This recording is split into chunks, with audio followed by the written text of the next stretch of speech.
Hey guys, I'm Aaron with PhoneDog.com. You know, if you read my first impressions of the Dell Aero smartphone with AT&T, you know I didn't care for it too much. I think the build quality is a little bit lacking on the Dell side, and then on the software side, both being Android 1.5 and the fact that Dell chose to install a custom user skin, I think it's a little bit lacking there as well. So, you know, you look at it, you say it's a mid-range device. For $299, I can get the Palm Pre Plus for the same retail price, and it puts me right in that range in terms of full retail, near the Aria, a couple of other AT&T backflip, a couple of other AT&T mid-range devices. So the question becomes, just because it's a mid-range Android smartphone, does it have to be cheap? Does it have to be running the oldest version of Android?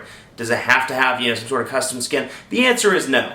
So, you know, from that perspective, I didn't care for the Dell Aero, but we're going to delve into it in typical PhoneDog style with a full video review, get some ins and outs of the hardware, ins and outs of the software, you know, and let you make your own opinion, or your own decision rather. What do you think of it? We're going to do that right now. So the Dell Aero Android smartphone, AT&T, full review starts right now. Okay, so here's the Dell Aero Android smartphone, and to give you a recap in case you didn't see the unboxing, it has a 5-megapixel camera on the back. It does not, interestingly enough, have a 3.5mm headphone jack. Instead, it has a mini USB charging port which doubles up as the headphone jack. Dell includes an adapter in the box. So I remember when I was unboxing this on video, my first thought was, one, this is 2010 and we're still using mini USB charging ports on mid-range smartphones. And two, again, this is a mid-range smartphone, you know, something that costs $300 out of the box, and it doesn't have a dedicated 3.5mm headphone jack. That's a little unacceptable, you know, in today's world where you can get an HTC Legend or an Aria or, you know, an LG Ally, all of which have 3.5mm headphone jacks, you know, for right around the same price. That was, you know, a little bit frustrating and, you know, kind of interesting.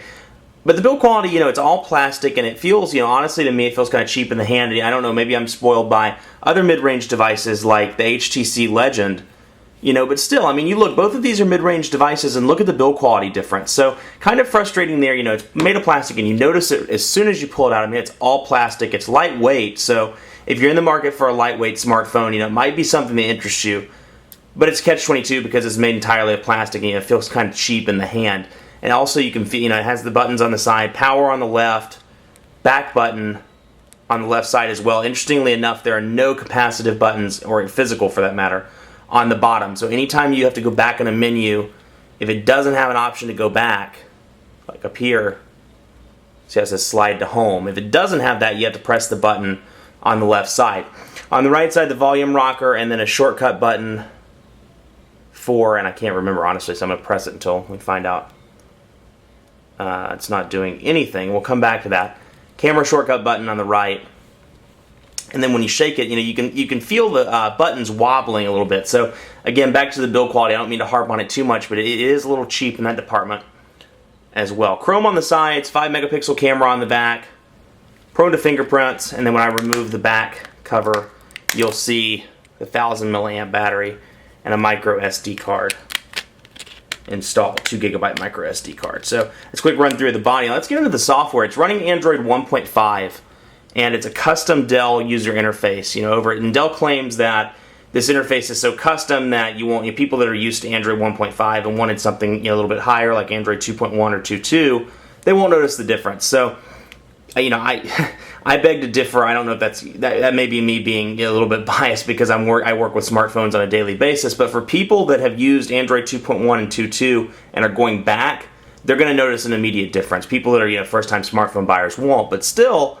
very customized. You know, and that is a kind of a catch-22 because, you know, customization is great in some cases. You look at Moto Blur and HTC Sense, but you look at something like this, and Dell has actually said, you know, this device is so customized that they don't know if it's going to support any future software updates to 2.1 or 2.2 or you know, whatever Android build they decide to go to. So it's possible it may be like the Behold 2 and it may stick at a certain, you know, older Android operating system and be stuck there. So you can see I've already installed a couple of different apps like Speed Test and Extreme, or another version of Speed Test. But it's shaped very much like the iPhone. 4 shortcut buttons on top instead of the bottom, but on top, which can be moved and changed to your, you know, as you would like. And then apps on the bottom here, and they scroll, you know, from left to right, very similar to TouchWiz UI. But you can see, I mean, even just there's a little bit of a lag sliding from left to right. And I installed a widget from the market earlier, Curvefish's battery life widget, and it's not loading it properly. So a little bit of frustration there. Take that over, you know, and you can see just in day-to-day stuff, it's a little bit laggy on that front.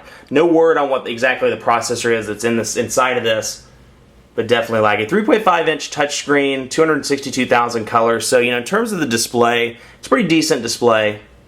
Colors look good, crisp and clear. And then here's the notification bar, which you can see is also customized. You can access, you can access sounds and ringtones, communication. You can do some changes directly from the status bar versus going into the settings there. So, but when you turn it on, the first screen you see is the weather where you're at. It's 88 degrees here. It is pretty freaking hot here. So it's pretty warm and no end in sight for that. But anyway, you see that on the front, then you scroll over, search, your widgets. So customized on that front. I'm going to jump around a little bit here, but the first thing I noticed, and maybe one of the first things you notice as well if you pick up the Aero, in addition to AT&T Video, AT&T Music, etc., there's no default or native Gmail application. It actually routes through Dell's email app, which is a huge frustration for Gmail users. No easy Gmail setup. It routes through like a typical POP or IMAP email account. And while we're in here, we'll have a look at the Dell keyboard as well. No Android option. It's it's a Dell customized keyboard, and within a couple of minutes, I found myself typing pretty quickly. Like hello there, for example. You see, I made the mistake.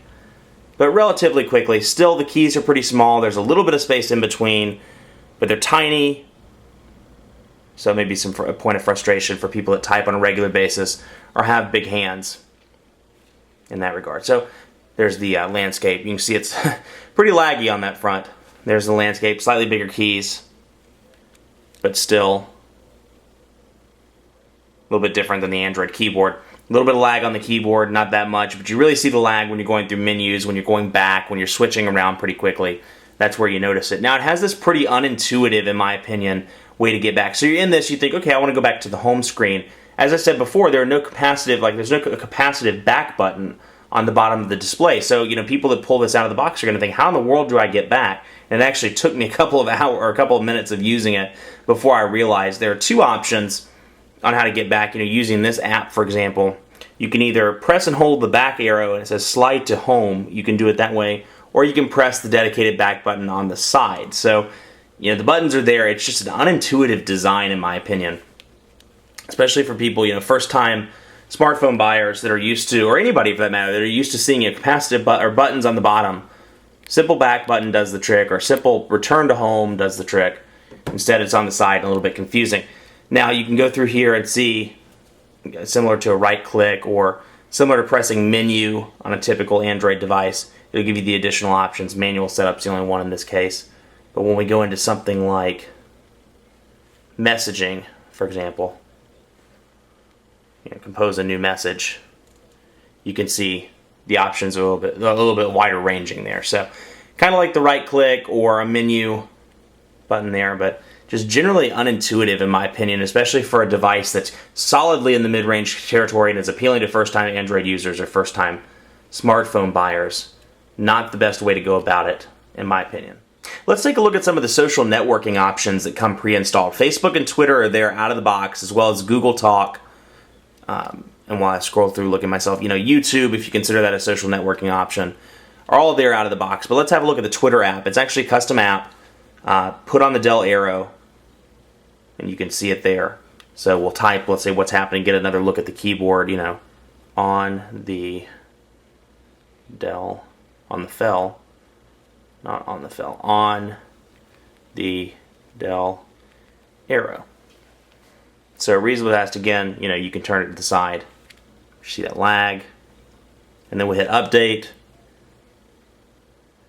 And watch it update the status. Now again, you can look at the menu here and see refresh, logout, trends, all of the different Twitter options as well. So that's there, slide to home. I haven't had a chance to play with the Facebook app, but YouTube's there, Google Talk as well. A couple of typical productivity apps, alarm clock, world clock, file manager, which is nice that that's pre-installed out of the box, backup, mobile banking, and AT&T's standard YP mobile hotspots. And as I said before, music, video, navigator, maps, etc., etc.